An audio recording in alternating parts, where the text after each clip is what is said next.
consistency to preparation? Okay, that is a very good question that I have to think about. What is the answer?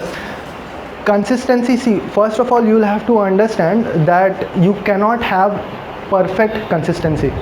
Because if you think that I need to have perfect consistency every day, I'm going to study for 10 hours, no, then the day you will be studying for 5 hours, you will be demotivated, and next day when you had the capability of studying 10 hours, you will ruin it because you were demotivated. So first of all, you understand it's a human body, you cannot do everything in a daily basis. Okay, we are not machines, and people who have got rank 1 in GATE examination, they are also not machines, and they also had this demotivation and inconsistency. So first of all, understand that you cannot be perfect. Second of all, comes from motivation. You have to be motivated. Motivation comes from you giving yourself target. One long-term target and one short-term target. You should be knowing what you will be doing 4 months down the line. You should be knowing what you will be doing today 10 o'clock. Okay, like throughout the day what you will be doing. Once you know that, no, it is easy to guide yourself.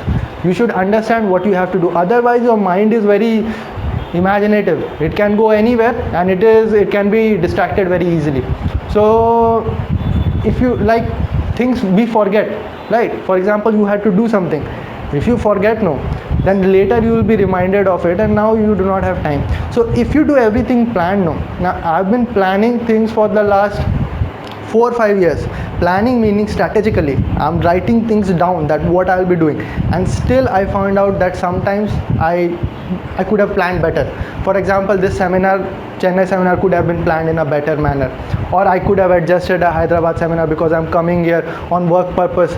Like it will be closer, and everything can be planned in a better manner. And that idea I'm having, or that kind of planning I'm doing right now, because I've been planning for a long time, but still I make mistakes, right?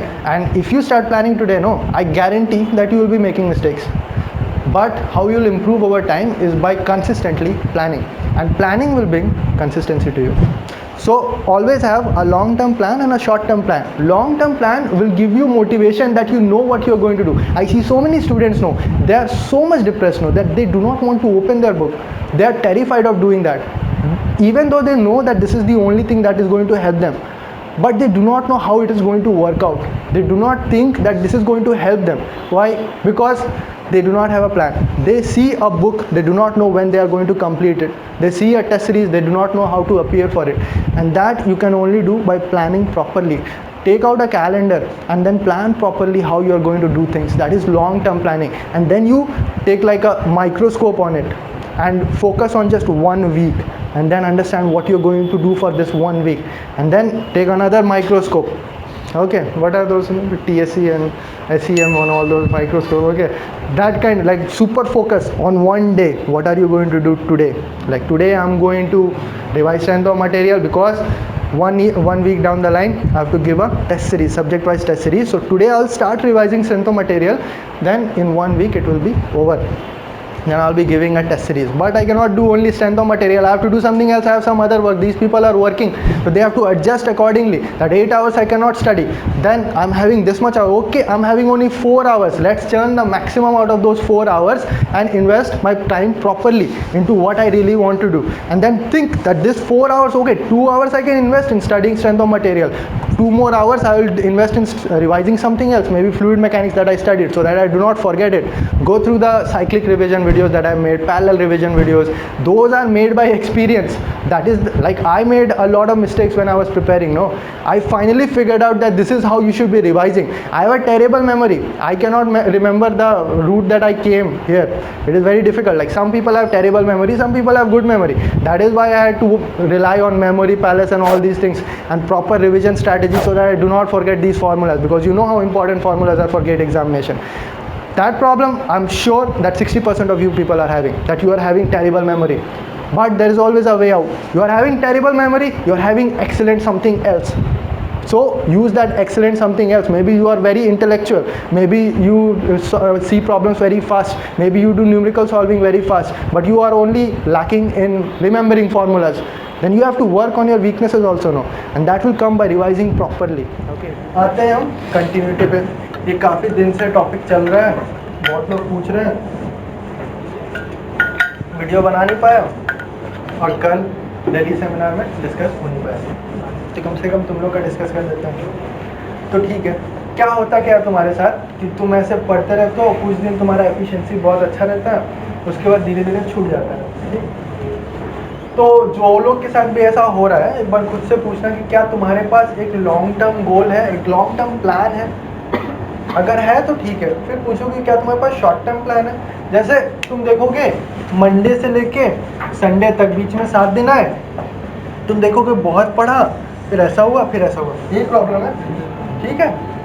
क्योंकि तुमने Monday को start करने के पहले पिछला Sunday में बताया नहीं अपने आप को कि मंडे को क्या करना है, ट्यूसडे को क्या करना है, वेडनेसडे को क्या करना है, थर्सडे को क्या करना है। प्लान बनाना ज़रूरी है। ये सबके साथ प्रॉब्लम होता है कि जो भी प्लान किया वो फेल कर गया, मतलब हम लोग उसको मीट नहीं कर पाए, ये सबके साथ होता है। लेकिन इसका मतलब ये नहीं कि हम प्लान बनाना बंद कर देंगे, ठीक है। जो भी प्लान फेल करता है उसे ऑल्टर करो, नेक्स्ट डे उसे ट्रांसफ़र करो, ये सब कर सकते हो। लेकिन प्लान नहीं बनाओगे ना तो ये होगा कि तुम्हें क्या करना तुम्हें पता नहीं है। अगर तुम्हें क्या करना ये पता नहीं रहेगा ना, तो सबसे ज़्यादा डिमोटिवेशन उसी से आता है, सबसे ज़्यादा टाइम वेस्ट, प्रोक्रेस्टिनेशन, सब कुछ उसी से आता है, ठीक। तो तुम्हें वीक के स्टार्टिंग में अपने आप को एलोकेट करना है, ठीक है। ये सेकेंड लेवल प्लानिंग होता है कि अपने हर दिन को एलोकेट कर दो, बस पॉइंट्स में बता दो ये करना है। क्योंकि तुम ये कहाँ से आएगा, लॉन्ग टर्म से। तुम्हें पता होगा कि यहाँ पे एक टेस्ट सीरीज देना है, तो उसके लिए मुझे क्या क्या करना है, और पैरेलली मेरा रिवीजन भी चल रहा है, पैरेलली मेरे कॉलेज के भी सब्जेक्ट चल रहे हैं, तो तुम्हें उस टाइप से प्लानिंग करना हो। प्लानिंग में घंटों दिया जाता है, समझे। मैं भी देता था, अच्छा खासा अमाउंट ऑफ टाइम देता था। उसके बिना तुम्हें पता ही नहीं है कैसे जाना है, कहाँ जाना है, तो पहुँचोगे कैसे, इम्पॉसिबल हो गया ना। मैप को पढ़ना डिफिकल्ट हो सकता है, लेकिन मैप है ही नहीं तो पहुंचना इम्पॉसिबल हो जाएगा ना तुम्हारे लिए। तो प्लान बनाना बहुत ज़रूरी है, और प्लान बनाने का एबिलिटी भी तुम्हारा टाइम के साथ और रिपीटेशन के साथ इम्प्रूव करता है। अगर मेरे सेकंड सेमेस्टर में मुझसे पूछ लो कि मैं कैसा प्लान बनाता था, तो ऑब्वियसली मेरा प्लान बहुत ज़्यादा फेल करता था, क्योंकि मैक्सिमम टाइम में ओवरलोड या फिर अंडरलोड कर देता था अपने आप को, ठीक। लेकिन ओवर टाइम करते करते करते अभी मैं जो भी चाहता हूँ मैक्सिमम टाइम हो जाता है। तो नहीं, तुम्हें अपने आप को समझना भी है ना कि हम इतना ही कर सकता। अपना एबिलिटी भी समझ में आता है ना। एबिलिटी कब समझ में आता है, जब तुम अपने आप को लिमिट्स तक पुश करते हो, तब तुम्हें समझ आएगा इतना मेरा कैपेबिलिटी है, मुझे इतना अपने आप को लोड करना है, इससे ज़्यादा मैं लोड करता हूँ, या तो डिमोटिवेशन आता है, या फिर मेरा काम हो नहीं पाता है, या फिर मैं बहुत ज़्यादा फिर छोड़ देता हूँ, ये होता है। तो अपने आप को प्लानिंग के लिए स्ट्रैटेजी अच्छा से मतलब बनाओ, वीक के एक दिन तो कम से कम बनाओ। और मॉर्निंग में भी होता है, जैसे सोने से पहले भी होता है कि मैं आज सोने से पहले सोचूंगा कल क्या क्या टास्क करने हैं, तो मेरे पास कुछ आ जाएगा, ऐसे 5-6 टास्क आ जाएगा। क्योंकि क्या है ना, किसी का भी लाइफ स्टेबल नहीं है ना, हर समय कभी कुछ नया आ गया, कभी कुछ करना है, कभी कुछ भी आ जाएगा, कोई प्रॉब्लम आ गया, या फिर सेमेस्टर एग्जाम आ गया, या फिर कोई पर्सनल प्रॉब्लम कुछ भी आ गया। तो आदमी के पास हर दिन कितना टाइम है वो कोई फिक्स नहीं है। तो उसी लिए तुम्हें डेली प्लानिंग भी करना पड़ेगा कि एक दिन मेरे पास 4 घंटा है, तो मेरे लिए प्रायोरिटी के हिसाब से सबसे इंपॉर्टेंट क्या है उसे मैं कर लूँगा। उसके बाद दूसरे दिन मेरे पास 12 घंटा है, तो मुझे वो 12 घंटा को यूटिलाइज करना है। वो तब कर पाओगे जब तुम्हें पता है कि तुम्हारे को क्या क्या करना है। अगर तुमने ऐसे ही अंधाधुंध काम करना स्टार्ट कर दिया ना, तो उससे कुछ नहीं होगा, ठीक है, गलत डायरेक्शन में जाओगे मोस्ट ऑफ द टाइम। तो कंसिस्टेंसी के लिए क्या इंपॉर्टेंट है, सबसे ज़्यादा प्लानिंग। प्लान करोगे तो सब कुछ होगा।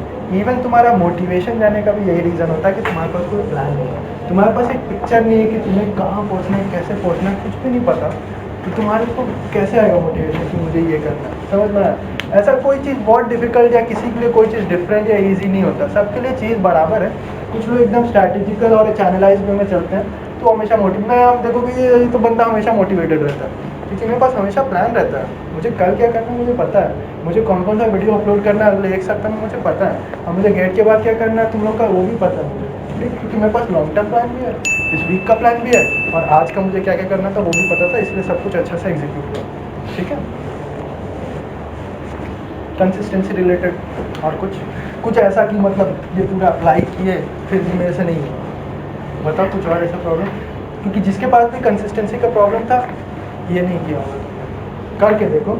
और ये करना आसान नहीं है, रिपीटेशन करोगे तो कोई भी चीज़ इंप्रूव हो जाता है। लेकिन इतना बात पक्का, अगर तुम्हें लगता है कि कोई ऐसा छुपा हुआ सीक्रेट है जिससे कंसिस्टेंसी आता है, तो अब नहीं है, यही चीज़ है। और ये शायद मैक्सिमम लोगों को पता होगा, ऐसा कुछ मैंने नया नहीं बता दिया कि मतलब कुछ डिस्कवरी नहीं किया मैंने, ये चीज़ मैक्सिमम पता है, बस तुम इसे एग्जीक्यूट करो, ओवर टाइम ये इंप्रूव होता है, तुम्हारा ओवर टाइम इंप्रूवमेंट होता है, ठीक है। कंसिस्टेंसी में क्लियर हो गया।